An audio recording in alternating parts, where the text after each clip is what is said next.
vírus mortal chega na Califórnia por causa de um macaco contrabandeado. As autoridades quebram a cabeça para controlar o vírus.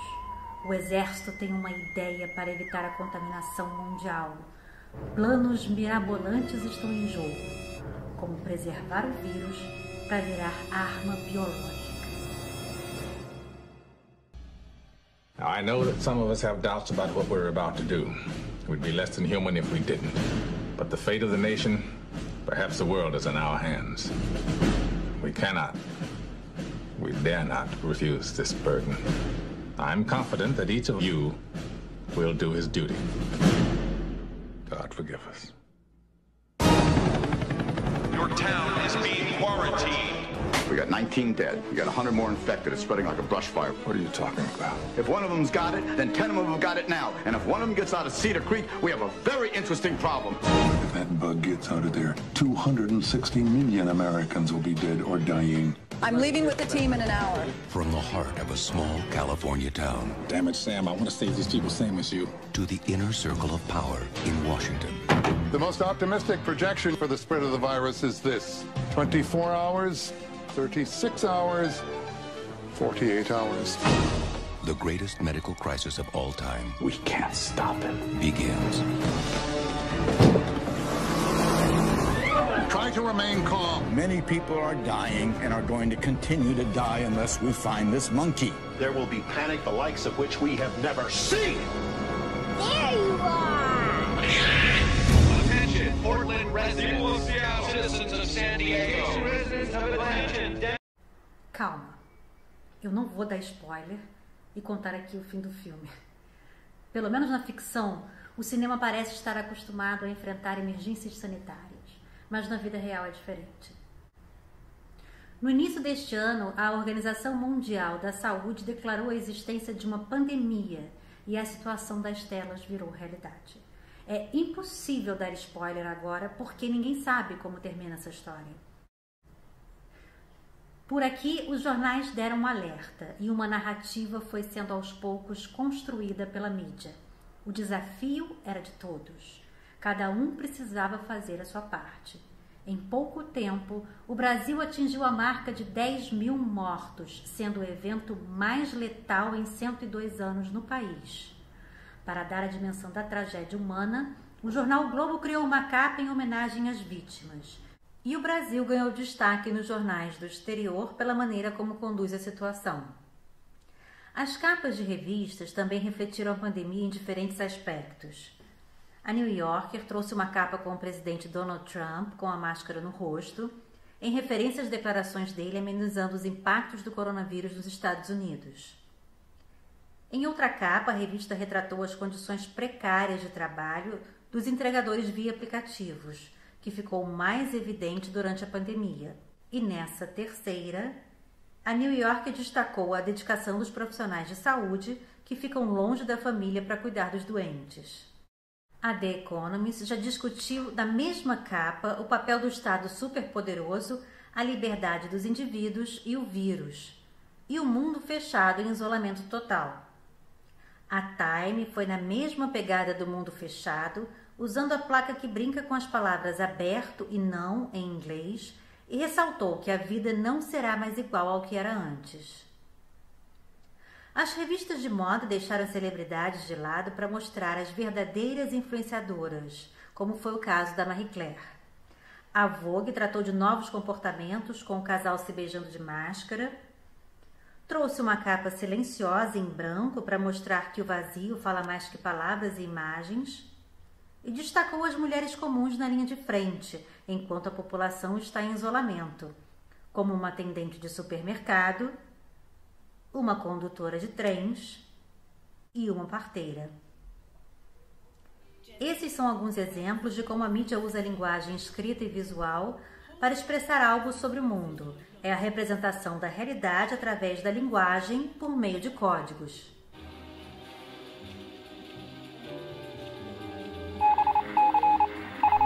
Stuart Hall afirma que a representação é parte essencial do processo pelo qual os significados são produzidos e compartilhados entre os membros de uma cultura. Envolve o uso da linguagem, de signos e imagens que significam e representam objetos. A representação conecta o sentido e a linguagem à cultura. Ao construir a realidade, a representação produz cultura. O conceito de representação tem 3 abordagens. A reflexiva, em que a linguagem reflete um significado que já existe no mundo dos objetos, pessoas ou eventos.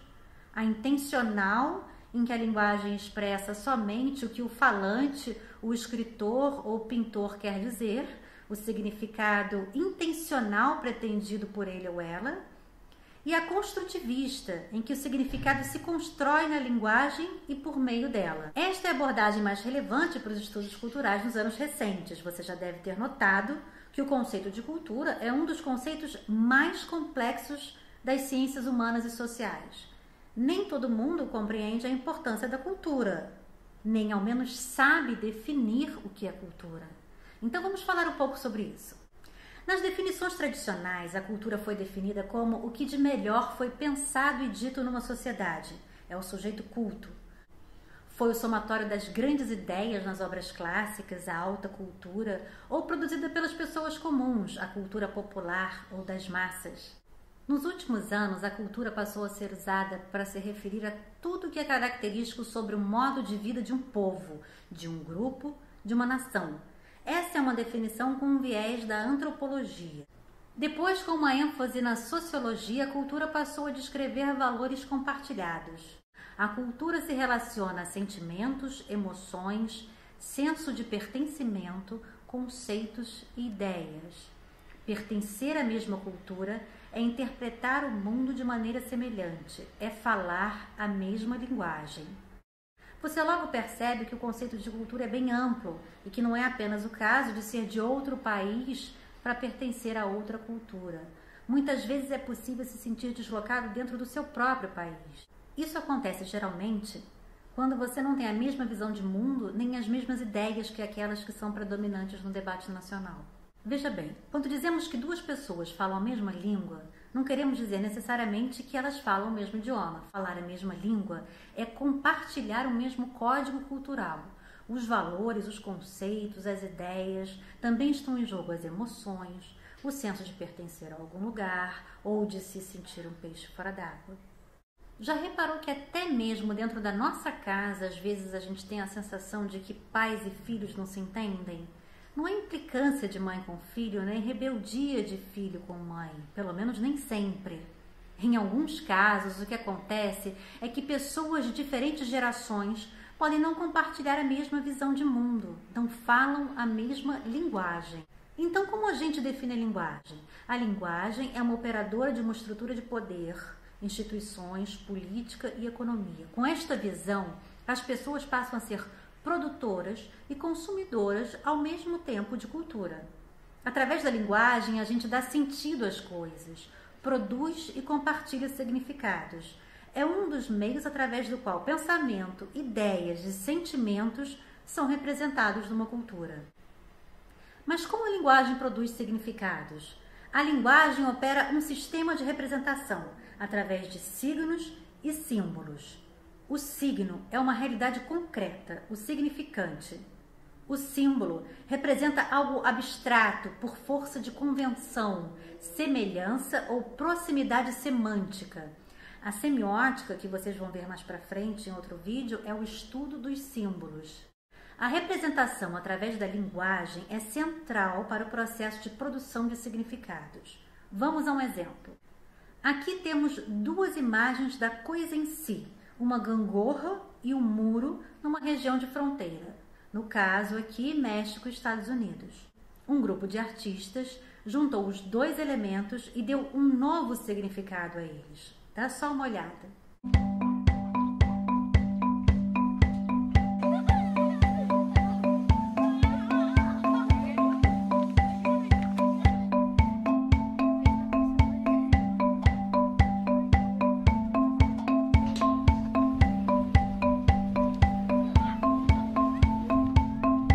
Hay buenas relaciones entre los Estados Unidos y México, la gente de los dos lados.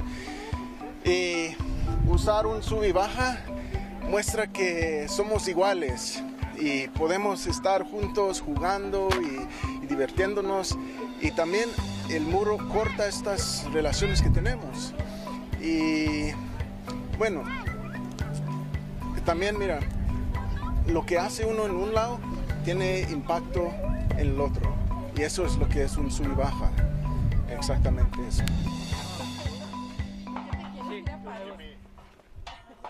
O significado dado pelo arquiteto autor do projeto ao juntar os dois elementos foi separação versus conexão.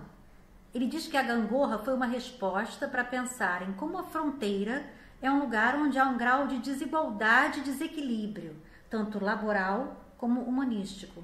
A ideia da gangorra é mostrar que quando adotamos ações de um lado, elas têm consequências diretas do outro, assim como nas relações com nossos vizinhos. Já dissemos que falar a mesma linguagem é compartilhar o mesmo código cultural.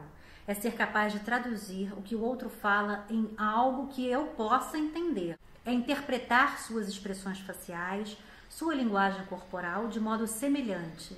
É saber transpor sentimentos e ideias. Esse falar a mesma língua é usar o mesmo sistema de representação.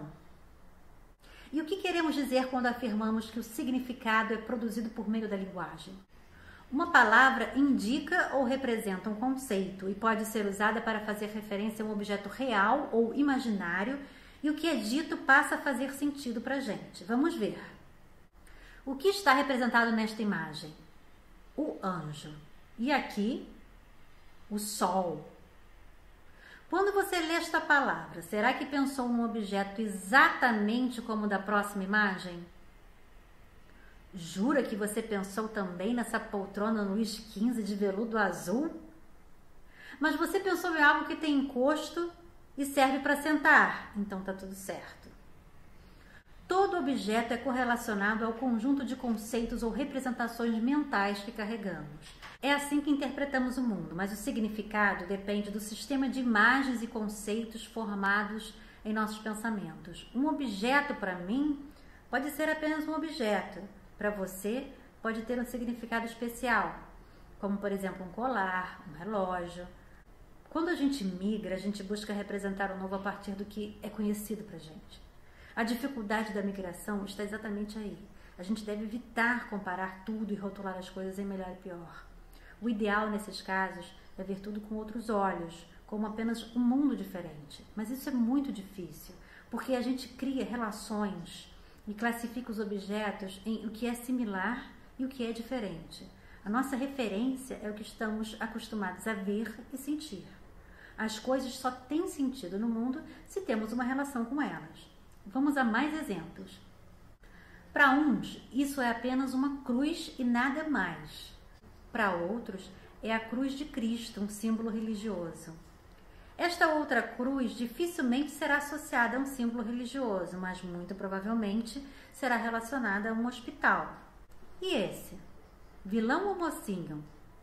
Mesmo para quem não entende nada de Guerra nas Estrelas como eu, sabe que esse aqui é o vilão. Tudo bem que depois o vilão não é mais vilão, mas por que a gente sabe que esse é o vilão? Por isso. Ele é parecido com esse cara daqui. E esse? Esse é um desenho dos anos 80 de um grupo de garotos que tenta voltar para casa, mas nunca consegue, porque o tal do portal sempre fecha na hora que eles estão querendo atravessar. Mas mesmo que não seja da sua época, acho que dá para ver quem é o vilão dessa história, né? Agora esse vocês conhecem, vamos lá, é o vilão do Harry Potter, não? E essa imagem? Desperta algum sentimento em você? Será que não dá vontade de pegar essa fofura no colo? E aqui? Arame farpado ou fronteira? Telefone celular? Ou isso aqui será uma representação de horas de sono perdidas? Telefone fixo? Ou bons tempos, porque ninguém achava a gente quando a gente não estava em casa? Coração? Só isso? Tem certeza? Vamos lá. Amor. Para quem não acertou, vamos a uma representação um pouco mais específica. Amor, substantivo masculino, forte afeição por outra pessoa, nascida de laços de consanguinidade ou de relações sociais. E aqui, casa ou lar? Lar tem afeto. Isso, uma maçã, claro, mas da Branca de Neve? E essa aqui, a mesma maçã? É o mesmo elemento, mas um símbolo diferente. O que fizemos então até aqui? Demos sentido às imagens. Os sentidos se transformam à medida em que nos movimentamos de uma cultura para outra, de uma linguagem para outra, de um contexto histórico para outro. Vamos olhar mais imagem? Dessa vez vamos falar sobre o modelo de beleza da mulher e a relação com o corpo feminino. Na Grécia Antiga, o corpo ideal deveria combinar harmonia e equilíbrio em medidas proporcionais. Na Idade Média, o nu dá lugar ao recato por influência das culturas judaica e cristã. No Renascimento, voltam a valorizar o corpo com o ventre levemente expandido para destacar o potencial reprodutivo da mulher. Aqui, a leiteira no século XVII vincula a mulher às atividades do cotidiano e a silhueta um pouco mais corpulenta é a manutenção da vida. Rembrandt traz a mulher como objeto sexual e Goya representa aqui a mulher da corte. Na pintura de Renoir, a autonomia social da mulher que sai de casa para passear com as amigas. E as figuras de peso infladas de Botero representam a falta de conteúdo no século XX. E hoje, a gente bem que está tentando fugir dessa representação aí. Representar é utilizar a linguagem para representar algo sobre o mundo. O sentido é construído e não simplesmente encontrado. Você pode reparar de que forma outros grupos são representados pela mídia, refugiados, gays, negros. Stuart Hall diz que o problema surge quando essas representações começam a ser aceitas pela audiência sem questionamentos e passam a ser consideradas algo natural. Quando a mídia limita a representação de certos aspectos do mundo, acaba criando estereótipos que podem ser prejudiciais quando eles são usados por muito tempo, porque a falta de diversidade ela acaba fixando uma representação dominante na sociedade. Claro que nem todo mundo aceita tudo cegamente. O próprio Hall diz isso na sua teoria da recepção. Sim, tem gente que questiona e negocia a recepção da mensagem.